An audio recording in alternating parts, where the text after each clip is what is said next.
ભાવનગર જિલ્લામાં વરસ્યો વરસાદ, મહુવાના નેસવ, કતપર, નાના જાદરા સહિતના ગામોમાં વરસાદે વધારી ખેડૂતોની ચિંતા।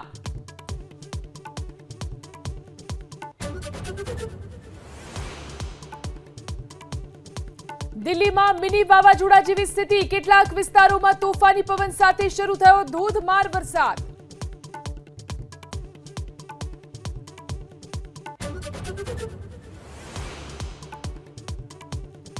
રાજ્યની શાળાઓમાં 21 દિવસનું દિવાળી વેકેશન જાહેર, માધ્યમિક શાળાઓમાં 16 ઓક્ટોબરથી અને પ્રાથમિક શાળાઓમાં 17 ઓક્ટોબરથી વેકેશન શરૂ।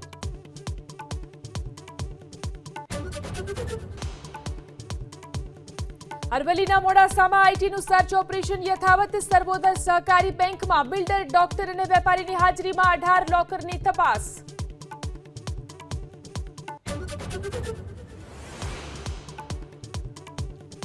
કચ્છના અબડાસામાં વન વિભાગની જમીન પરના દબાણો કરાયા દૂર, મોથારા ગામની સીમમાં ગેરકાયદે બાંધકામો કરાયા ધ્વસ્ત।